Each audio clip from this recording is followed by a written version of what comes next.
You know what's fascinating? The people who understand the least about a subject are often the ones who sound the most certain about it. Not occasionally, consistently. They read a couple of articles about nutrition and now they're correcting their doctor. They listened to one podcast about psychology and now they're diagnosing everyone at the dinner table. Someone spends an evening on cryptocurrency forums and by morning they're giving financial advice to anyone who'll listen. And the strangest part isn't that they're wrong. It's that they have no idea they're wrong. From the inside, their confidence feels completely earned. And the reason why has nothing to do with arrogance, at least not in the way most people think. It has to do with something built into the way the human brain evaluates its own competence. Psychologists have been studying this pattern for decades, and what they've found is both uncomfortable and strangely clarifying. These aren't personality flaws, they're thinking patterns. And once you see how they work, you start noticing them everywhere, including, if you're being honest, in yourself. The first pattern is the most foundational one, and it's the tendency to confuse familiarity with understanding. This is where it all begins. Someone reads a few articles about economics, watches a handful of videos, absorbs some terminology, and suddenly the subject feels manageable, accessible, even simple. Psychologists call this the illusion of explanatory depth. People consistently believe they understand how things work at a much deeper level than they actually do. Ask someone to explain how a zipper works, or how a toilet flushes, or how interest rates actually affect the housing market, and most will start confidently before stalling somewhere around the second or third sentence. You can see the moment it happens. The voice slows down. The hand gestures get vague. The phrase, "well, basically," appears, which is almost always code for, "I've reached the edge of what I actually know." The familiarity was real, the understanding wasn't. And the brain, remarkably, can't always tell the difference between the two. Here's something interesting about the second pattern. It's one of the easiest to spot in other people, and one of the hardest to catch in yourself. It's the habit of answering quickly where a thoughtful person would pause. Someone asks a complex question, something with genuine nuance, layers, exceptions, and before the question has even fully landed, a response is already being delivered. Smooth, certain, complete. There's a term for this in cognitive psychology, cognitive miserliness. And despite how it sounds, it doesn't mean someone is unintelligent. It means their brain is doing what every human brain prefers to do: spend the least amount of mental energy necessary to arrive at an answer that feels good enough. The brain is constantly looking for shortcuts, and when it finds one that produces an answer quickly, it takes it, and it rarely signals that the answer deserved more thought than it got. That's the problem.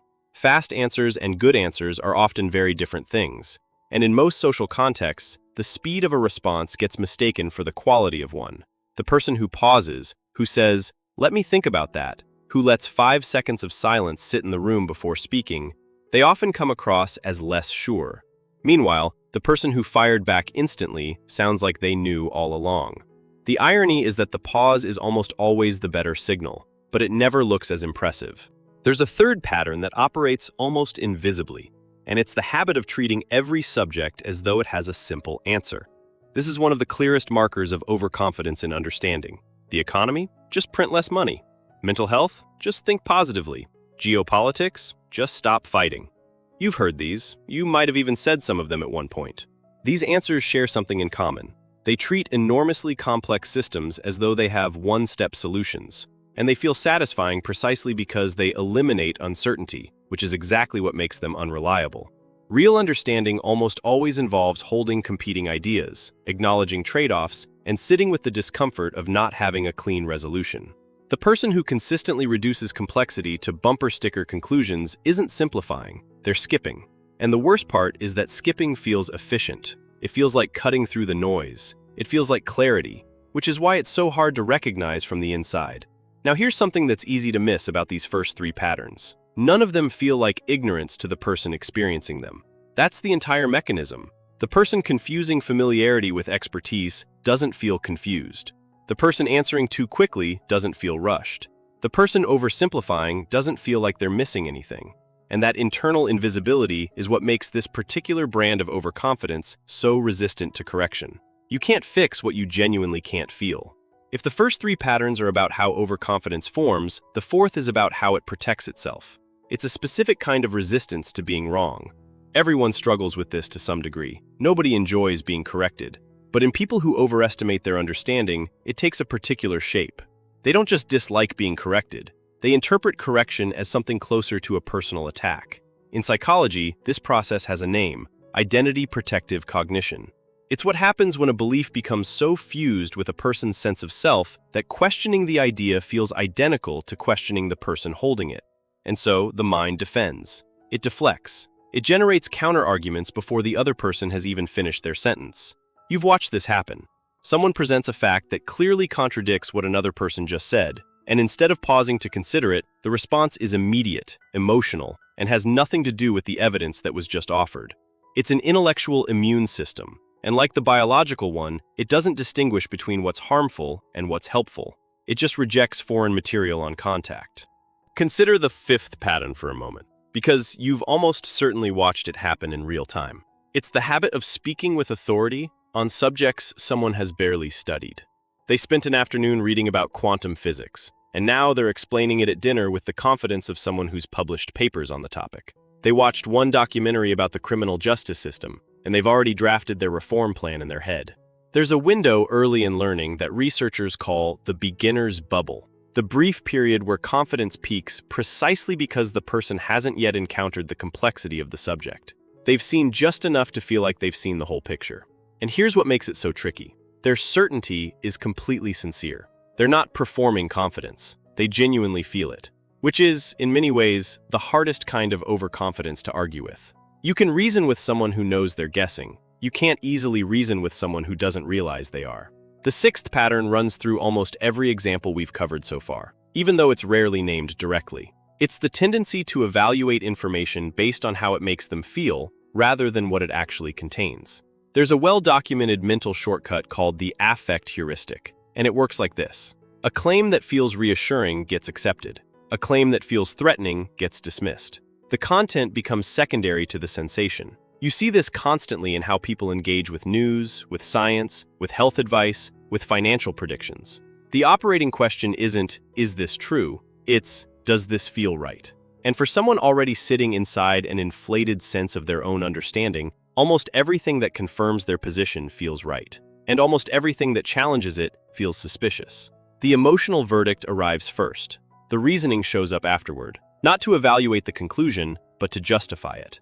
The brain becomes less like a judge and more like a defense attorney, building the best possible case for a verdict it already reached. Which brings us to the seventh pattern, and it's one that often flies completely under the radar. Selectively citing evidence while ignoring everything that contradicts it. This isn't always deliberate. In fact, most of the time it's entirely unconscious. The brain is remarkably efficient at seeking out information that supports what it already believes, a tendency psychologists have studied extensively under the name confirmation bias. And while it affects every human mind, it operates differently depending on how much someone already believes they understand. For most people, it's a mild tilt. You notice evidence that supports your view a little more easily than evidence that challenges it. But in someone who's already convinced they're an expert, it becomes something closer to a filtration system. They'll reference one study that supports their view and genuinely not register the 15 studies that complicate it. They'll remember the one expert who agreed with them and somehow forget the dozen who didn't. And from their perspective, the evidence really does seem overwhelming because their brain has been quietly curating it for them. It's like hiring a research assistant whose only instruction is, bring me everything that proves I'm right. The assistant does an excellent job. The research is just incomplete. Have you ever noticed how certain people respond when you ask them a question they can't actually answer? That's the eighth pattern.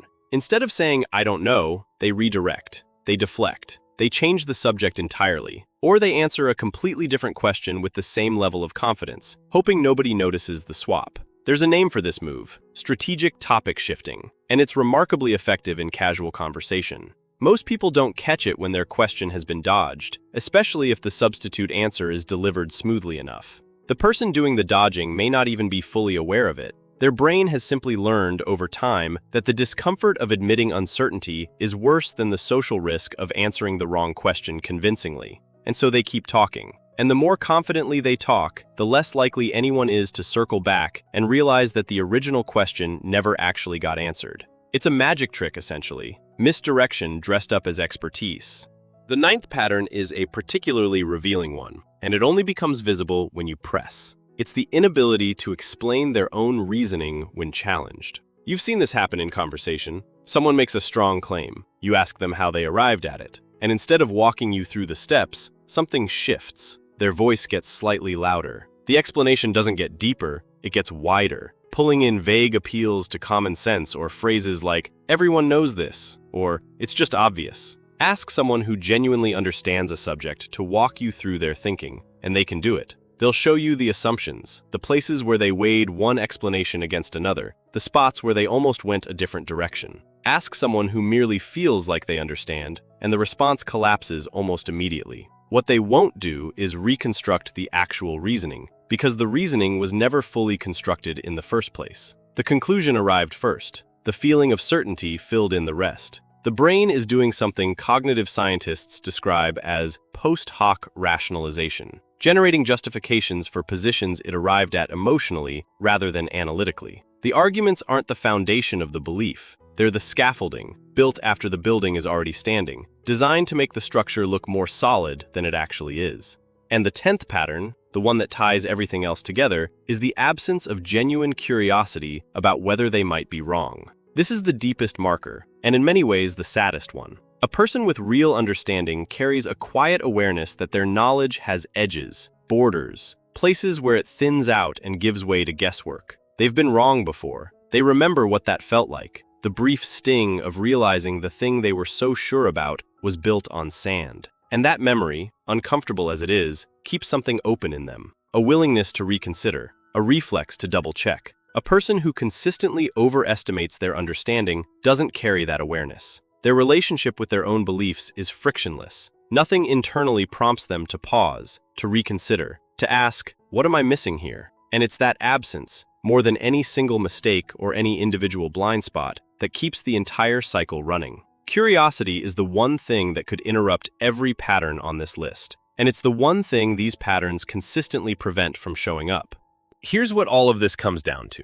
The psychology of people who think they're smart when they're not isn't really a story about intelligence. It's a story about a brain that was never designed to accurately measure its own understanding. The confidence feels real. The certainty feels earned. And that's exactly what makes the pattern so difficult to interrupt from the outside. The people caught inside it aren't pretending. They genuinely can't see what they're missing. And once you understand the mechanics behind it, you stop seeing it as arrogance and start seeing it for what it actually is. A mind that built its confidence on a map it never realized was incomplete.